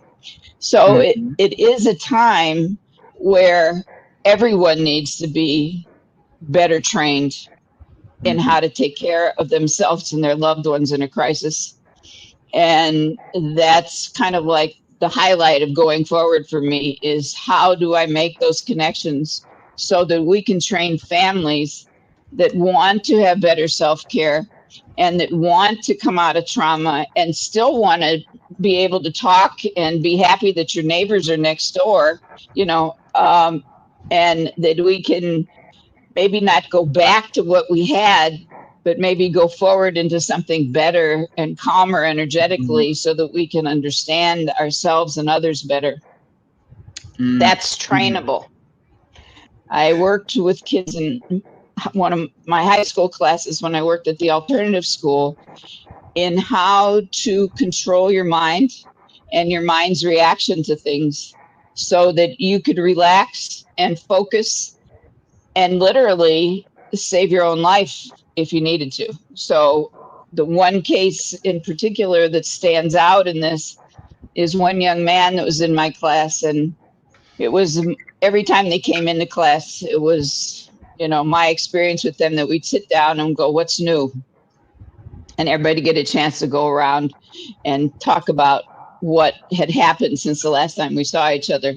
Well, we came back after Christmas vacation, after they had taken really the deepest part of this training and were doing quite well at working on these things themselves. And we went around the circle, which was our norm, and got to this one boy. And he said, well, something interesting happened to me over vacation. And I just kind of took a deep breath and held on for good life, and said, and what was that? Very calmly, knowing him something big was coming. And he said, well, over vacation, I decided I was going to ride my bike up Mount Lemmon. Now, Mount Lemmon is the highest peak in our southern range here in Arizona. So we were looking at 9,000 feet. And he was riding, this was way back in the day when there were only bicycles. We were not talking motorcycles or anything with traction on it. And we had snow and ice consistently over the Christmas vacation. So this already was not a good sign from the beginning. And so I said, what happened? He said, well, I was going up the mountain and the bike slipped. And the bike and I went over the guardrail on the side of the road. And I went, oh my God. I tried to maintain my calm. And I said, and then what happened? Because he was sitting there, so I was relieved that someone else wasn't telling me the story. And he said, well, that was really the interesting part. Really? And he said, because I got up and I looked down. And when I looked down, my shirt was cut and I could see my ribs and I could see my insides. But I wasn't bleeding and I was in no pain. Of course, he was in shock, but nonetheless, he was there. And he was calm. And he said, and this was before cell phones too, by the way. So I said, so cautiously, I asked him, I said, and then what did you do? Because he went riding by himself to make matters worse. And I said, what did you do? He said, well, I knew I needed help. So I got back up, I got on my bike, and I rode down the mountain to the hospital, emergency room, which was 10 miles away, by the way. And he said, I walked into the ER, and he said, they freaked out. I go, no doubt. He's walking in on his own accord, ribs are showing, and he's not bleeding. And he could talk to them calmly. And I said, so then what did you do? He said, they just froze. They didn't know what to do. I can imagine. And so I said, what did you do? He said, well, I decided I had to, quote unquote, let go of something that I was controlling. I said, what did you do? He said, so I decided to let go of the bleeding. And he said, as soon as I did, of course, then he went into shock and he passed out. But he said, then they could help me. Mm-hmm. So they stitched him up. And then he was okay later to go home. So this is now 10 days after that adventure. And I said, can we see your war wound? And he said, sure. So he pulls up his shirt. And that whole way they had stitched the entire way. So there must have been at least 20 stitches there. And it looked like it had been healing for 6 weeks instead of a few days. Really? And he was cooking along. And that's what he learned how to do in the class, that I was teaching them. And I was relieved that all went well. Stage 2, nobody was looking for me to go to jail, this kind of thing. Right. So, but that's, the abilities of some of the work that I can train people in. And it's not hard work to learn. Most of it you learn while you're sleeping. So, but we just have We've just forgotten that we have skills and how to use them. I agree. I think that's a phenomenal way of saying it. The mind is much more powerful than we realize, and Right. You're in a testament to that. You've got some amazing stories. I want to share your website because you and I just talked, and we're at like 45 minutes already. We have only like 10 minutes left. So, guys, here is Mary's website. I want you guys to be able to go follow, like, subscribe. If you have any questions on kinesiology and all that, you can click on her links and be able to find a way to connect with her. And Mary will be able to help you guys be able to. She's also on LinkedIn. Don't worry, guys. I'm going to click this, and her and I are going to be best friends on LinkedIn too. And Yay. But you got to, yay. But like, you have to be able follow more. Wow, you have a big following on LinkedIn. I didn't expect to see that big a number. That's pretty freaking cool. But like, Mary, you have done this for about 50 years, and Right. you have this energy of just freedom. And like, and I say that with like the calming like persona. It's you're not looking at anybody down on anybody or anything that could be like in a negative light. You look at everybody the same, and I think there needs to be more people like Mary out there. And you might not have became a nun, but you did get a PhD. Yes. And we all know what that means. Piled higher and deeper. That's what it means. Pile high in debt, you know? Higher and deeper, yes. Higher and deeper. With that being said, I'm going to ask probably 2 more questions, and then we'll go with our final segment of giving a positive word for everybody and you giving everybody inspirement to get through the week, because you're my Wednesday guest. You're getting us over the hump of the week and getting us ready and excited. Yo, I'm excited for that. My next question would be working on the mind and getting to that next realm, in a sense, for people. A lot of people don't understand what that means and how that can be accomplished. With that being said, you've experienced many different ways of life and seeing things, from a nun to a doctor to the animals and pulling apart cockroaches. With that being said, achieving a higher consciousness is something a lot of people want to understand. What would you say, especially during this pandemic, would be the first step towards getting to your best your higher consciousness inside you? Is that you need to be trained in how to calm down and move the energy. And a very quick way, and I'm more than willing to train people on the web, you know, because the work that I do with clients, I don't have to have them in the office. I can do it over the phone, or even when they're flying in a plane, and it's equally as effective. So you need to know and be able to experience your own energy. So one of the fastest ways to do that is an exercise that I'll just give you to practice right now. And that's to be able to sit and calm your breathing and learn to belly breathe versus breathe from up in your chest, is where most people breathe. Breathe from your belly so that your whole body can begin to relax. Because in order to access healing energies at any level, you have to be able to relax the weird frequencies that are going on all over your body. And this is part of kinesiology that we work with to recircuit the body, just like a mechanic recircuits the car. And but most people do not know anything about energy.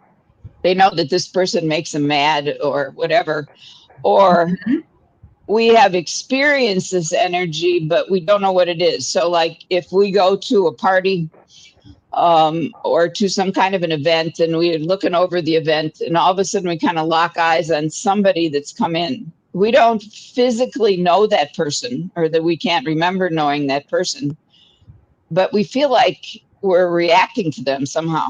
You know, I don't want to be around that person. So at some level we know that person, but we kind of just ignore those feelings. rather than go with it and go with what our intuition is telling us to either avoid that person or interact with them, however it is. So once you calm down, then what you do is you take your hands and you put them across from each other like this and relax your arms and your shoulders, and you just move your hands in and out, and you will start to feel, just slow it down. You'll start to feel something between your hands. May come really quick. It may take a little bit. Little bit to your hands up and go, oh, I feel that. I said, okay. Then what we're going to do now is we're going to take and make a ball out of that. We're just going to keep going like this until we literally can't put our hands together anymore, because there's something there that we're not seeing, but we're feeling, and it keeps our hands apart. And then when they get that, almost like it feels solid for them, you can now take that and use that. Like if you've got an owie somewhere on your body, you can take and move your hands to that area and let the energy move into that part of your body while you keep your energy relaxed. And it will help to unblock whatever's causing the owie and allow that area to go back to communicating effectively and to whatever they mean by normal in traditional medicine, that kind of thing. Wow. That's the first stage at learning how to control your own energy. That is fascinating. That is, I've never done that. I'm a former youth pastor. So like you and I go from the nun and youth pastor to where we're at today. It shows the change. I want to say, Mary, I love what you're doing, because you're doing it in such a unique way. And I'm going to say this, and it might sound like it's an insult, but it's not. Being of another generation, an older generation, and doing this, I think it opens boundaries up for people that maybe didn't really believe it at one point. I think you're breaking barriers, and I think that is awesome. So Mary, keep being Mary, because I love it. You have a great, Jaybird is on fire with books today. He literally goes, I have another one, Be Woken with Mary, because woke is like your awake. You know what woke is, right? Yes. No. Well, no. Woke is you're awakened to the actual things of what's going on. I love the end, though. None of the bad stuff. The bad stuff. That is a great one. Mary, you're getting that you rock. Everybody is talking about the belly breathing and how like they haven't heard of that. Like when I meditate, I will get comfy and get seated straight up and down. But I'm always just in through the nose, out through the mouth. In through the nose, out through the mouth. I never thought of from the chest to the belly. And what's interesting is when I go to my Reiki girl, she's always at my stomach. And she's like, Brandon, like you have a block here again. We need to work on this. I've never been told to breathe from my stomach like that. I totally lost my question in there. We can breathe through any part of our body. Really? And what that does is that's how he managed to release that bleeding again. And not that he didn't just tighten the belly so he didn't bleed down there, but when he needed to relax the healing that was going on there, he opened that up by visualization again and releasing the energy that was going another direction. So he opened the channel for that liquid energy to move. And of course, that then released the trauma suddenly from his system and he passed out. So we don't have to necessarily do that, but it can be used by anyone to help save their life. There's no doubt about it. And to communicate more effectively with people. I also use it when I work with people at the end of this life and they're making transition to another life. And I had one that had been a client of mine. He and his wife had been clients, and she had come to me first, and I knew what homeopathic remedies she needed to help her and what I needed to do with her. But the first meeting was just with her, and I said, I know what you need to help you, get more of a voice, but I'm not going to give that to you because you are living in an abusive situation, and I don't want you to die because you now have a voice. I don't want that on my consciousness. So if I'm going to work with you and help you get a voice, then I have to also simultaneously work with your husband to help him learn how to communicate effectively and not overreact. And for once, he actually came in, and that was a shock in itself. But he is the one then down the line that died. And I was asked to final him. And he decided before the final ceremony, this is when he was already too sick to talk to people, that he was in touch with me energetically. He drove me nuts for 2 days before the ceremony because he wanted me to write specific notes because he wanted to give messages to his whole family that was going to be present for the final ceremony. And so I must have made 15 different notes to different family members. And we then proceeded through the final ceremony. And when I got there, I went around giving messages to people after I worked with him, and got to one boy. And as I'm channeling information from his uncle, I just stood in front of this boy who was trying to hide and blend into any place he could to get away from me at that point in time. And I said, your uncle wants you to know that he has a special message for you, but you can't get that message here. You have to go to her office to get that message. And for sure, I thought this 16-year-old kid I would never see him again. This was not his thing. And sure enough, about 2 weeks later, he and his aunt came in, and he gave him his message and told him that he had two things to do. He could either come in and let me treat him so that he could get well, or he would end up in prison. And he didn't want everybody in the family to hear this, Yeah. So, Wow. So I work on all kinds of levels with people. And Miss Mary, you are, I love what you're doing.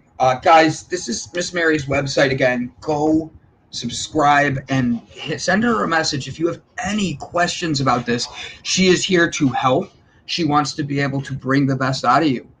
Miss Mary, we have about 2 minutes left in the show, and the way we end every episode is we talk about, we do an inspirational message. So I will show you, and then you can end our show with giving that your positive wave for everybody. Okay? So. Okay. Perfect. So guys, what a great episode today. From one conversation that was completely not planned and being able to open up the doors in a conversation of mental health to calmness to then opening up our healthy living and being able to find our best self while breathing, staying calm. We talked about superheroes today. We talked about action heroes. But at the end of the day, Miss Mary Wolken is one of what brought everything we said in the beginning back to us. And it connects with none of the bad stuff, as Jaybird would say. So guys, take a moment today for being able to get out of your comfort zone, be able to break that cycle that's in you that you're feeling negative about, and guess what? Build your best self. Find that blocking, take a breath, and love you. Miss Mary, I'm looking forward to your knowledge. Well, thank you very much for having me. And I'm more than willing to work with all of you. We can do it over the web. But I want you to know that you are perfect, that you are all energy, just connected at different levels. And we just need to move that energy that's kind of blocking some of the pathways to your perfection out of the way so that you can heal yourself and you can begin to heal those in your family and around you, because this is the time, if ever there was a time, that we need to work together, and we need to find again in ourselves that love of ourselves as well as the love of each other, and stick together, because at levels that we don't have physical control over, our political level and stuff, things seem to be going wackier by the day. And we need to help calm that energy down and be able to heal and move forward for ourselves and for our families. And the future, we need to change the energy both in our natural environment as well as in space. So we have a lot of work that we need to do together. And I thank you so much. No, thank you. That was phenomenally said. Guys, once again, go click on her website. Get connected with Mary. Mary, I think the way you said that, we can't control certain things like the government stuff, but we need to be able to change that together. You have no idea how profound that was for me. I had a conversation with my father recently, and he was like, is it just me, or does it feel like everybody's angry all the time lately? And I said, it's funny you say that, Dad. So, Miss Mary, thank you. What a beautiful episode, as Jessica Dugas just said. Everybody, I am personally very grateful for you today. And Mary, you are welcome back anytime, because you bring none of the bullshit. So thank you. And we're keeping that comment. I love that none one. That was a good one. You need to run with that. But Mary, thank you. And I look forward to connecting with you again very soon. So ladies and gentlemen, Likewise. click her website. Thank you. Click her site. Give us a namaste. Thanks, guys. Have a good one.